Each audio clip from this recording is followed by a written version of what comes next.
যেভাবে মমতা ব্যানার্জি নীতি আয়োগের মিটিং থেকে চলে এলেন, পরিষ্কার বোঝা যাচ্ছে একটা পরিকল্পনা করে আগে থেকেই গিয়েছিলেন যে একটা ছুতো খুঁজব আর মিটিং বয়কট করব।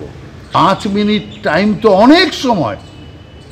বিবেকানন্দ মাত্র 2-2.5 মিনিটে তিনি সমস্ত জনতাকে খুশি করে দিয়েছিলেন।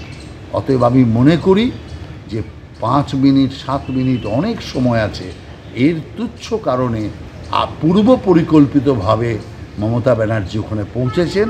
আর মমতা ব্যানার্জি এটা করে একটা আলাদা পাবলিসিটি নেওয়ার চেষ্টা করেছেন। নীতি আয়োগের বৈঠকে তাকে কথা বলতে দেওয়া হয়নি, তার মাইক বন্ধ করে দেওয়া হয়েছে। বক্তব্য শেষের আগেই 5 মিনিটের মধ্যে সেই মাইক বন্ধ করে দেওয়ার অভিযোগ করেছেন মমতা বন্দ্যোপাধ্যায়। আর এ নিয়ে বিকাশ রঞ্জন ভট্টাচার্য কি বলছেন শোনাবো। তিনি নাটক করতে ভালোবাসেন, তিনি নাটক করেছেন। চিত্রনাট্য লেখা অনুযায়ী তিনি যা যা করবার করেছেন একেবারে ছকে বাঁধা, এর মধ্যে কোনো নতুনত্ব নেই, কোনো বিশেষত্ব নেই। প্রথম কথা, যেখানে বিজেপি বিরোধী সমস্ত মুখ্যমন্ত্রীরা বয়কট করলেন সেখানে তিনি গেলেন, তাকে কে ঠেকা দিয়েছিল অন্য রাজ্যের হয়ে কথা বলবার জন্য? নিজের রাজ্যের জন্য কথা বলতে গেলে উনি কেন শ্বেতপত্র প্রকাশ করছেন না? আমি তো কবে থেকে দাবি করছি তিনি শ্বেতপত্র প্রকাশ করুন, কোথায় কোথায় বঞ্চনা হচ্ছে, কি বঞ্চনা হচ্ছে সেটা আমরা বুঝে নেব পশ্চিমবঙ্গের জনগণ, যে কেন্দ্র টাকা দেয় কি না দেয়। আসলে উনি রাজনৈতিক মঞ্চে খানিকটা নিজের অস্তিত্ব টিকিয়ে রাখবার জন্য এইসব নাটক করছেন। এর সঙ্গে পশ্চিমবঙ্গের স্বার্থ, দেশের স্বার্থ কোনো স্বার্থ যুক্ত নেই।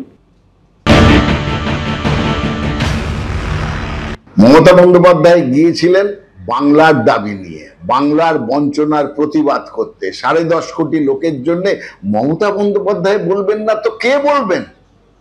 এখানকার কংগ্রেস, এই পশ্চিমবঙ্গের সিপিএম, পশ্চিমবঙ্গের কংগ্রেস তো বিজেপির সুরে সুর মিলিয়ে কথা বলবে।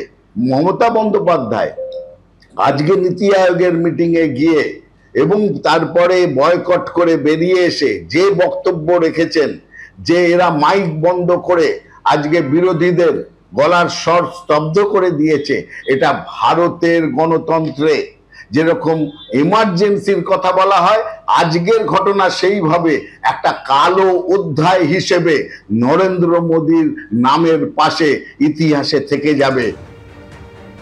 মাইক বন্ধের অভিযোগে মমতা বন্দ্যোপাধ্যায়ের পাশেই তামিলনাড়ুর মুখ্যমন্ত্রী এম.কে. স্ট্যালিন। এটাই কি যুক্তরাষ্ট্রীয় কাঠামো? একজন মুখ্যমন্ত্রীর সঙ্গে কি এরকম ব্যবহার করা যায়? নীতি বৈঠকে কণ্ঠরোধের অভিযোগে কেন্দ্রকে আক্রমণ করেছেন এম.কে. স্ট্যালিন। বিরোধী দল গণতন্ত্রের অবিচ্ছেদ্য অংশ, এটা বোঝা উচিত বিজেপি সরকারের। বিরোধীদের শত্রু হিসেবে দেখে কণ্ঠরোধ করা উচিত নয়। বাংলার মুখ্যমন্ত্রীর পাশে দাঁড়িয়ে কেন্দ্রকে আক্রমণ শানিয়েছেন তামিলনাড়ুর মুখ্যমন্ত্রী।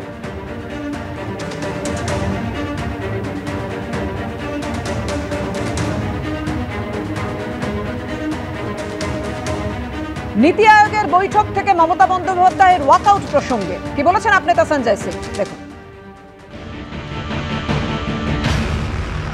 ममता जी का जो बयान है वो 100% अपनी जगह सही है और इसीलिए कल भी जब आप लोग पूछ रहे थे तो मैंने आपको ये बात कही थी कि जब संसद में विरोध हुआ कि राज्यों के साथ भेदभाव किया गया है बजट में, कई राज्यों का नाम तक नहीं लिया गया,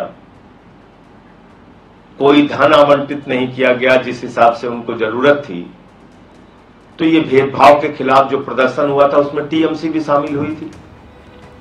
तो ऐसी स्थिति में अगर आज वो गई हैं तो इसके पीछे सच्चाई जानने का उनका मकसद हो सकता है। वो गई, सच्चाई से रूबरू हुई और उन्होंने आके जो वक्तव्य आपके सामने दिया है वो सच्चाई है।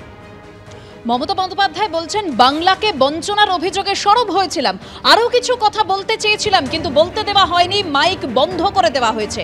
এ নিয়ে প্রদেশ কংগ্রেস সভাপতি অধীর রঞ্জন চৌধুরী কি বলছেন এবং পাশাপাশি ব্রাত্য বসু তার কি বক্তব্য শোনাবো। নীতি আয়োগে কি হবে, কি হতে চলেছে, উনি কি করবেন, মোটামুটি তার একটা বর্ণনা উনি আগে দিয়ে দিয়েছেন আপনাদের, তার একটা ইঙ্গিত আগে উনি দিয়ে দিয়েছেন। মমতা ব্যানার্জির এখন সমস্যা হচ্ছে জাতীয় ক্ষেত্রে রাহুল গান্ধীর উত্থান।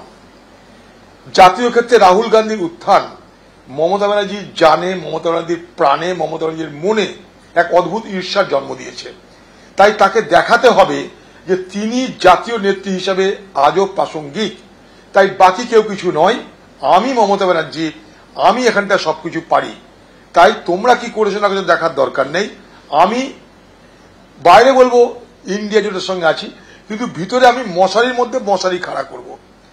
মমতা ব্যানার্জি যখন মশারির মধ্যে মশারি তৈরি করে না শ্যাম রাখছে, কুল রাখছে, সব মিলিয়ে তিনি এক ঢপের রাজনীতি শুরু করেছেন। আচ্ছা, তাকে যে নীতি আয়োগের মিটিং এ মাইক বন্ধ করে দেওয়া হলো, তিনি রাজ্যপালের বিরুদ্ধে কেস করছেন।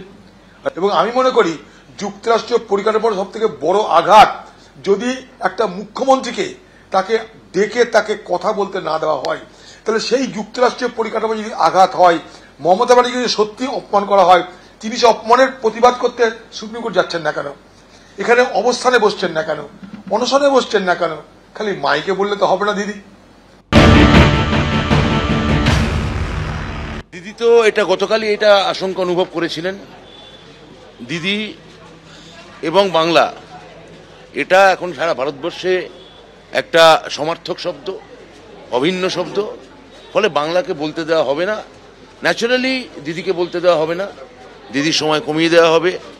আমাদের মাননীয় মুখ্যমন্ত্রী তিনি গেছেন, সৌজন্য দেখিয়েছেন, তারা শুনতে চাইছেন না বোধহয়।